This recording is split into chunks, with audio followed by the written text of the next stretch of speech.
இல்ல முதல்ல ஈர்க்கணும்னு நினைக்கும் போதே அங்க வந்து உங்களோட தேவைன்றது ஸ்டார்ட் ஆயிடுச்சு. தேவைன்றது இருக்கிறது தவறு இல்ல. பட் அந்த தேவையை நோக்கி நான் ஓடிக்கிட்டே இருக்கிறேன் அப்படின்றப்ப சீக்கிரம் ஸ்ட்ரெஸ் ஆயிடுவேன். டிப்ரெஷன் ரூ. 1 பணம் தான். 1000 பணம் தான், 1,00,000 பணம் தான், 1,00,00,000 பணம் தான், 100,00,00,000 பணம் தான். பயிற்சியும் இல்ல, முயற்சியும் இல்ல. மகிழ்ச்சி மட்டும் எங்கேருந்து கிடைக்கும்? அப்படி இடைவிடாத மகிழ்ச்சியை இப்போ நான் உங்களுக்கு அருள் செஞ்சா கூட அந்த மகிழ்ச்சி என்பது நான் என்ன சொல்கிறேன், உங்கள் வாழ்க்கையை நான் தெரிஞ்சுக்கிறத விட என் வாழ்க்கையை நான் தெரிஞ்சுக்கிட்டேன்னா எனக்கு நிம்மதியும் எனர்ஜியும் அதிகமாகும். அப்போ நீங்கள் என்ன பண்ணணும்னா உங்களை ஆன்மீக பரிகார நேயர்கள் அனைவருக்கும் அன்பான வணக்கங்கள். இன்னைக்கு நம்ம யாரை சந்திக்க வந்திருக்கோம் அப்படின்னு பார்த்தீங்கன்னா பரம்பொருள் ஃபவுண்டேஷன் நிறுவனர் திரு மகாவிஷ்ணு சார் அவர்களை தான். வணக்கம் சார். குருவே சரணம். வணக்கம். எப்படி இருக்கீங்க? இறைவன் அருள் நல்லா இருக்கேன். நீங்கள் எப்படி இருக்கீங்க? ரொம்ப நல்லா இருக்கேன் சார். ரொம்ப மகிழ்ச்சி உங்களை இன்னைக்கு சந்திச்சதில். உங்களுடைய பதிவுகள் நான் நிறைய பார்த்துருக்கேன். இதுக்கு முன்னாடி வந்து நீங்கள் சேனல் ரன் பண்ணிட்டு இருந்தீங்க. அதன் வாயிலாக நிறைய மக்களுக்கு செய்திகளை கொண்டு போய் சேர்த்துட்டு இருந்தீங்க. நிறைய நல்ல விஷயங்கள் சொல்லிட்டு இருந்தீங்க. இப்போ வந்து நிறைய ஆன்லைன் கிளாஸஸ் எடுத்துட்டு இருக்கீங்க இல்லையா?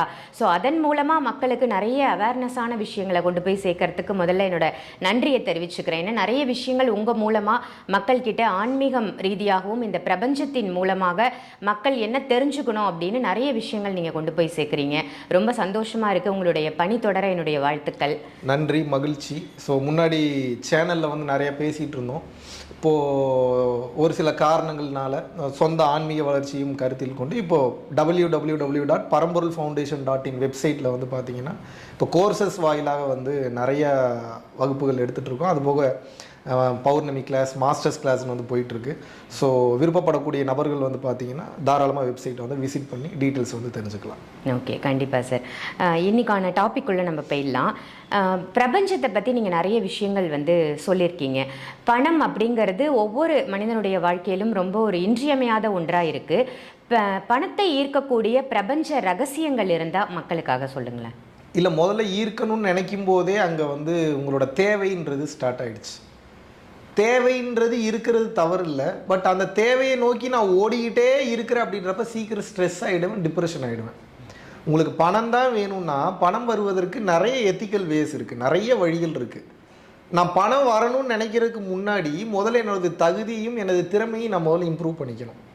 நான் தகுதி இல்லாத ஒரு பொருளுக்கு நான் ஆசைப்பட்றேன்னா அந்த பொருள் கிடைச்சாலும் அந்த பொருளோட வேல்யூ எனக்கு தெரியாது. அப்படியே அந்த பொருள் கிடைச்சி எனக்கு அது வேல்யூ தெரிஞ்சாலும் பயன்படுத்த தெரியாது. ஸோ முதல்ல ஆசைப்படுறது எதுக்கு வேணாலும் ஆசைப்படும் மனசு. ஆசைப்படுறது நான் தப்புன்னு சொல்ல மாட்டேன். ஆசைப்படுறது அவசியமானு நீங்களே தெரிஞ்சுக்கங்க. அப்புறம் அது சரியாக தப்பான்றது உங்களுக்கே புரிஞ்சிடும். ஸோ நான் என்ன சொல்கிறேன், மனிதனால் எதை வேண்டுமானாலும் சாதிக்க முடியுமா? 100% சாதிக்க முடியுமா? அதில் மாற்றுக்கிறதே கிடையாது. ஆனால் அதற்கு ஆகக்கூடிய கால சூழ்நிலை, அதற்கு நாம் எடுக்கக்கூடிய முயற்சி, அதில் நாம் படக்கூடிய அவமானங்களை பொறுத்து கொள்ளும் தகுதி, இடைவிடாத தன்மானத்தின் மீது நமக்கு இருக்கக்கூடிய ஆர்வம், எப்படி இதெல்லாம் இது அத்தனை கடந்தால் தானே அந்த எட்டாக்கனி நம்ம வந்து பறிக்க முடியும். பணம்ன்றது ரூ. 1 பணம் தான், 1000 பணம் தான், 1,00,000 பணம் தான், 1,00,00,000 பணம் தான், 100,00,00,000 பணம் தான். ரூ. சம்பாதிக்கிறது இன்னைக்கு ஈஸி. இன்னைக்கு நம்ம எல்லாருமே ஆசைகள் பெரிதாக வைக்கும்போது அந்த ஆசைகளுக்கு உண்டான விலை என்பதை நாம் மிக அதிகமாக கொடுக்கக்கூடிய ஒரு சூழ்நிலை என்பது ஏற்படுகிறது.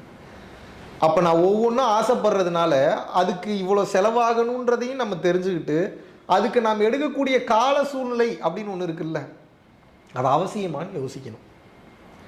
ஏன்னா நான் பணம் சம்பாதிக்கிறதுல என்னுடைய எண்ணத்தை குறிக்கோள் எல்லாம் போட்டுட்டு நான் பணத்தை சம்பாதிக்கக்கூடிய அந்த கால சூழ்நிலையில் நான் என் வாழ்க்கையை வாழ்வதற்குண்டான அந்த தகுதியையும் அந்த நாட்களையும் நான் இழந்துடக்கூடாதுங்கிறேன். ஜாக்கி ஜான் கிட்ட கேட்டால் ஜாக்கி ஜான் சூப்பராக சொன்னார், எப்போ பணம் சம்பாதிக்கலாம், பணம்லாம் அப்புறம் சம்பாரிச்சுக்கலாம், முதல்ல முடிஞ்ச அளவுக்கு ஊராக சுற்றுங்க அப்படிங்கிறார் அவர். காரணம் என்ன அப்படின்னா, பயணத்தில் தான் வந்து நமது அகங்காரம் உடையும், பயணத்தில் தான் நம்ம எவ்வளோ சின்னவங்க அப்படின்றது புரியும், பயணத்தில் தான் நமக்கு தெரியாத விஷயம் இன்னும் இந்த உலகத்தில் எவ்வளோ இருக்குன்னு தெரியும், பயணத்தில் தான் இது நாள் வரைக்கும் நாம் புரிந்து கொள்ளாத பல விஷயங்களை புரிந்து கொள்ள முடியும். முதல்ல பயிற்சி, அப்புறம் இடைவிடாத முயற்சி, அதுக்கப்புறம் தான் வாழ்நாள் முழுவதும் பணத்தினால் மகிழ்ச்சி. நமக்கு பயிற்சியும் இல்லை, முயற்சியும் இல்லை, மகிழ்ச்சி மட்டும் எங்கேருந்து கிடைக்கும்? அப்படி இடைவிடாத மகிழ்ச்சியை இப்போ நான் உங்களுக்கு அருள் செஞ்சால் கூட அந்த மகிழ்ச்சி என்பது என்ன? It's kind of dopamine secretion only, right? அதிகப்படியான மகிழ்ச்சின்னா அதிகப்படியான டோபமைன் சுரக்குதுன்னு அர்த்தம். உடம்பு கெட்டு போச்சுன்னா என்ன பண்ணுவீங்க? தூக்கி தான் போடணும். அப்போ என்னன்னா மனிதனுக்கு இன்னும் புரிதல் இல்லை. வாழ்க்கைன்னா என்னென்னு புரியல, சக்ஸஸ்னால் என்னென்னு தெரில, ஃபெயிலியர்னா என்னென்னு தெரில, உண்மையாகவே எதுக்கு இந்த உடல் இன்னும் இயங்கிட்டு இருக்குன்னு தெரில. முதல்ல அவனுக்கு என்ன வேணும்னு அவனுக்கே தெரில. இப்போ உங்களுக்கு என்ன வேணும்னு கேட்டால் இப்போ நீங்கள் 1000 சொல்லுவீங்க, ஆனால் அதெல்லாம் உங்களுக்கு தேவையானதாகவே இருக்காது.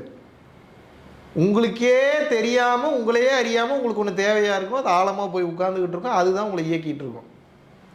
அது உங்களுக்கே தெரியாமல் இயங்கிட்டு இருப்பீங்க. நீங்கள் நம்ம அதை கண்டுபிடிக்கணும் முதல்ல. அது என்னன்னு தெரிஞ்சுக்கிறதுக்கே நமக்கு டைம் எடுக்கும் இல்லையா?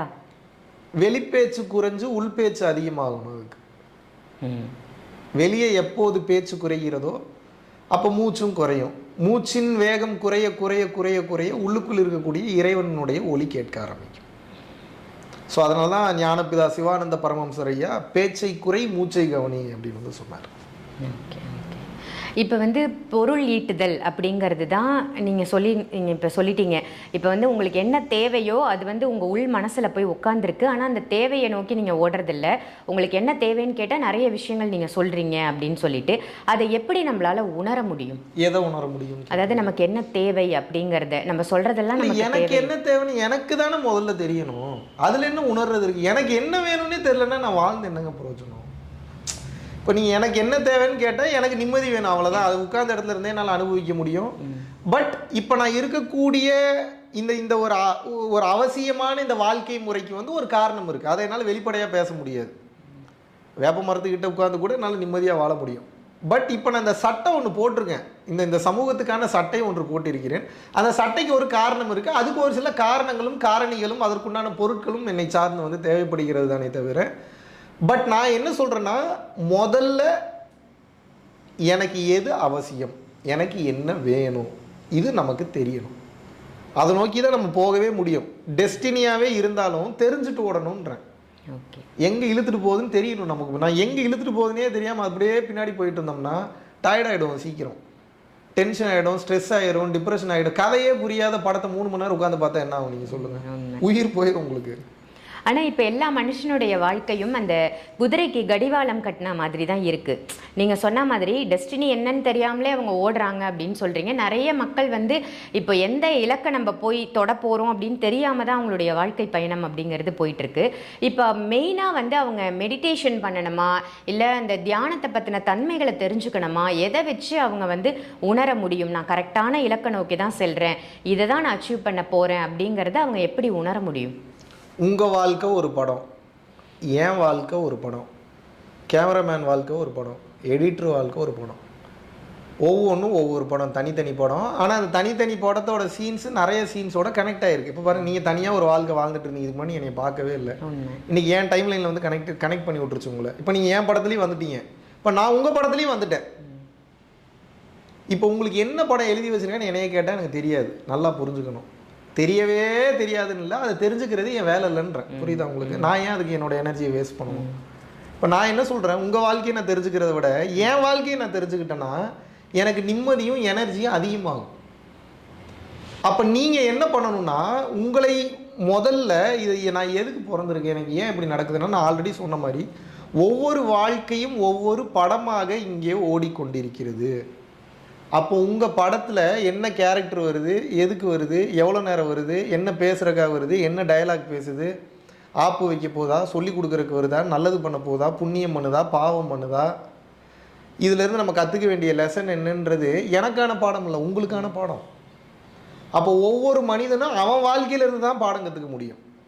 இப்போ நான் உங்களுக்கு சொல்லி கொடுக்குறேன்னா என் வாழ்க்கையிலேருந்து இப்படிலாம் நான் பாடம் கற்றுக்கிட்டேன் அப்படின்னு சொல்லி கொடுத்துட்டு நீங்கள் என் வாழ்க்கையை பாருங்கன்றதுக்காக நான் சொல்லி கொடுக்கல.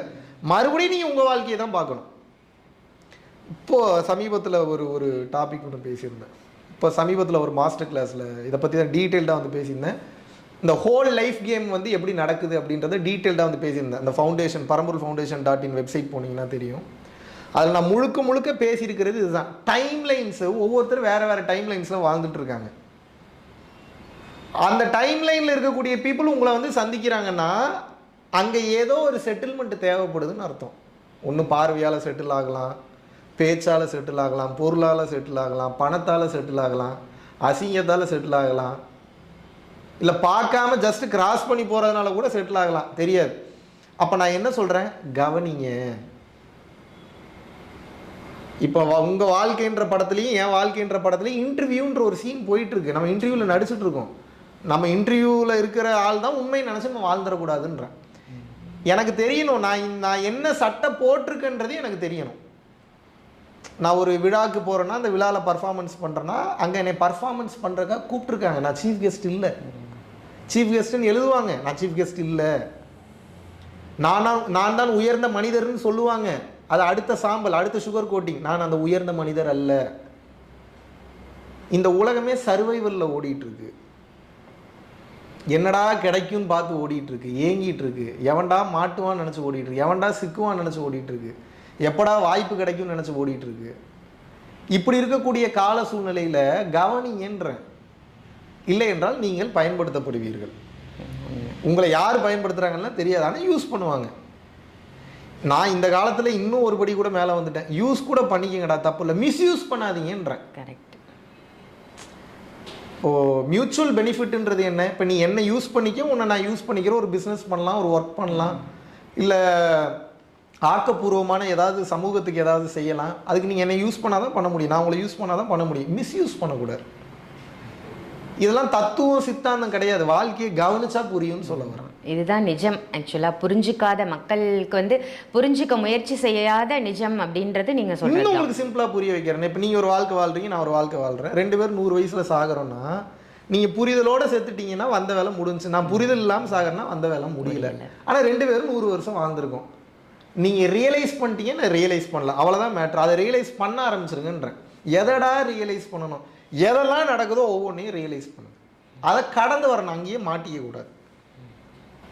சூப்பர் சார், ரொம்ப சிறப்பு. நம்மளுடைய ஆன்மீக பரிகார நேயர்களுக்காக உங்களுக்கான டைமிங்கை ஒதுக்கி நீங்கள் இந்த பதிவு கொடுத்ததற்கு ரொம்பவே நன்றி. மகிழ்ச்சி. நீங்கள் அனைவரும் உங்கள் வாழ்வில் நீலாயுள், நிறை செல்வம், வான்புகழ், நற்பேறு, நன்னிலம், நன்மக்கள் பெற்று மெய்ஞானம் ஓங்கி பிறவில்லா பெருவாழ்வை அடைய வேண்டுகிறேன். குருவின் பரிபூர்ண அருளாசிகள். குரு கடாட்சம். நன்றி.